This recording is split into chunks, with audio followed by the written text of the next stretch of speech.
안녕하세요. 말씀 한 스푼입니다. 오늘도 하나님의 말씀이 우리의 눈을 열고 마음을 깨우고 삶의 방향을 다시 잡아주는 시간이 되길 축복합니다.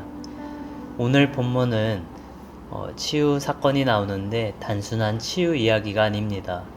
이 본문은 예수님의 마음을 보여줍니다. 그리고 동시에 오늘 우리가 어디에 서 있는지 묻는 말씀입니다. 예수님은 고치시는 분이요, 우리는 보내심을 받는 사람들입니다. 오늘 우리가 이 문장을 기억하면서 오늘의 말씀을 묵상하도록 하겠습니다. 첫 번째로 믿음은 보이지 않아도 예수님을 따르는 것입니다. 예수께서 거기에서 떠나가실새 두 맹인이 따라오며 소리질러 이르되 다윗의 자손이여 우리를 불쌍히 여기소서 하더니, 오늘 두 맹인이 예수님께 나옵니다. 사실 생각해보면 조금은 이상한 상황입니다. 맹인은 앞이 보이지 않는데 예수님이 떠나갈 때 따라왔다고 얘기를 합니다. 왜 따라왔냐? 자신들의 눈먼 것을 고침받기 위해 따라간 겁니다. 그런데 그들의 고백을 보면요, 단순한 도움 요청이 아니라 오늘 다윗의 자손이라고 불렀습니다. 이 다윗의 아들이라는 칭호는요, 이스라엘 사람들이 기다려온 메시아, 즉 그리스도를 가리키는 겁니다. 그래서 오늘 그들의 고백은 예수님을 그리스도라 믿었음을 뜻합니다. 그래서 오늘 앞이 보이지 않아도 예수님을 그리스도로 믿었기 때문에 따라간 것을 볼 수 있습니다. 그런데 예수님은 어떠한 대꾸도 하지 않고 오늘 어떤 집으로 들어가셨어요.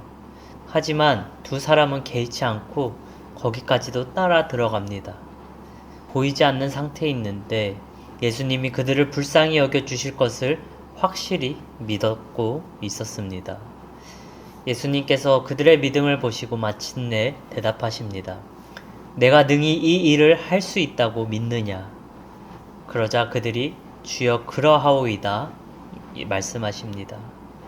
예수님은 그들의 눈을 만져주시며 너희의 믿음대로 되라고 말씀하셨고, 그 순간 그들의 눈이 열리게 됩니다. 믿음은 상황이 좋아진 뒤에 생기는 것이 아니라 보이지 않고 치유되지 않는 상태에서도 예수님을 믿고 붙드는 우리의 선택입니다.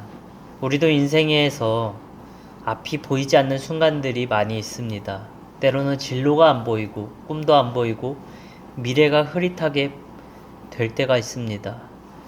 하지만 우리가 믿음의 사람이라면 그래도 신실하신 예수님을 믿는다. 예수님을 따라가야겠다. 그것이 우리의 믿음입니다. 예수님은 그러한 믿음을 외면하지 않으시며 우리의 믿음대로 우리를 치유하여 주십니다. 두 번째로 예수님은 영적인 문제를 해결하십니다. 오늘 32절을 보면요, 그들이 나갈 때에 귀신 들려 말 못하는 사람을 예수께 데려오니, 말하지 못한 사람을 데리고 옵니다. 눈 앞을 못 보는 것도 너무나 힘들지만 사실 말을 못하는 것도 너무나 힘듭니다.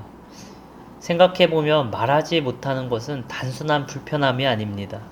자기를 설명할 수도 없었고 자신의 아픔을 표현할 수도 없고 어떠한 도움이 필요해도 요청할 수 없는 상태입니다. 오늘 그 원인이 성경은 귀신의 묶임이라고 말합니다. 겉으로는 침묵이지만 속에서는 그들의 영혼이 자유를 뺏긴 상태였어요. 예수님은 그것을 보시고 그리고 묶여있는 것을 바로 끊어내십니다. 그 순간 그들이 닫혀있던 그들의 입이 열리는 역사가 일어납니다. 다시 말하기 시작합니다. 오랫동안 갇혀있던 숨이 처음으로 터져나오는 순간입니다. 복음은 이렇게 겉으로 고치는 것뿐만 아니라 막혀있던 삶, 우리의 영혼과 우리의 영적인 문제도 다시 흐르게 하는 놀라운 은혜입니다. 우리도 때로는 이 사람들처럼 살아갈 때가 있습니다. 때로는 우리가 세상적인 문제고 겉으로 보이는 문제인 것 같지만 우리 마음의 문제이고 우리의 영적인 문제가 있을 때가 많이 있어요.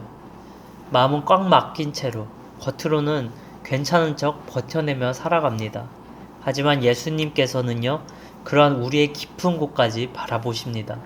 우리가 미처 알지 못하여도 그런 영적인 문제를 해결하여 주십니다. 복음은 우리의 삶을 다시 숨이 돌게 하는 하나님의 손길입니다. 특별히 우리가 예수님께로 나아갈 때 우리가 문제인지도 몰랐던 문제까지도 하나님께서 해결하여 주시고 주님께서 치유해 주실 줄 믿습니다.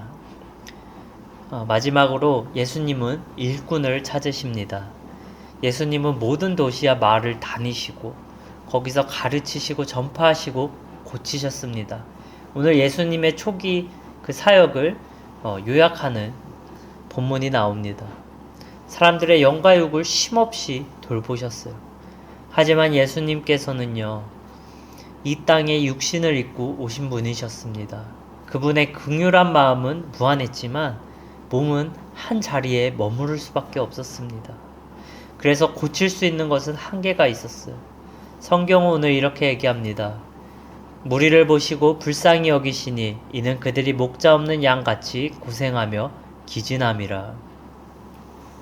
계속해서 고치고 계속해서 치유하지만 고쳐야 할 사람은 너무나 많고 붙잡아야 할 인생은 너무나 많고 돌봐야 할 영혼이 너무나 많았습니다.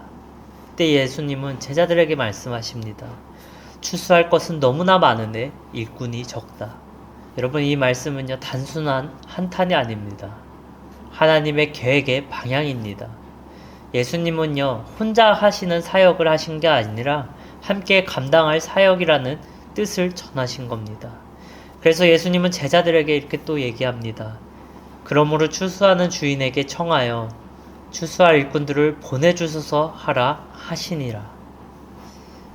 오늘의 이 기도는 2000년이 지난 지금도 끝나지 않습니다. 오늘도 세상에는요, 목자 없는 양처럼 방향을 잃은 사람들이 너무나 많습니다. 여전히 고쳐야 할 마음들이 있고 붙잡아야 할 영혼들이 있고 함께 걸어가 줄 사람이 필요한 사람들이 너무나 많습니다. 어쩌면 하나님은 지금도 같은 기도를 기다리고 계십니다. 주님, 일꾼을 보내주세요. 특별히 우리가 주님의 일꾼을 보내달라고 함께 기도해야 됩니다. 그리고 동시에 이렇게 묻고 계실지도 모르겠습니다. 네가 갈 수 있겠니? 사랑하는 여러분, 하나님의 나라는요, 전문가 몇 명, 그 사람들이 움직이는 곳이 아니라 부름받은 사람들이 함께 세워가는 곳입니다. 지금도 하나님은요, 일꾼을 찾고 계세요. 어쩌면 우리는요, 그 기도의 응답일 수도 있습니다. 하나님은 우리를 부르셨고, 우리를 세우셨고, 우리를 다시 보내십니다. 사랑하는 여러분, 우리는 고침받은 사람일 뿐만 아니라 보내심을 받은 사람입니다. 이제는 세상에 가서 예수님이 걸어가신 그 길, 예수님이 하신 사역, 그것을 따라 걸어가야 합니다.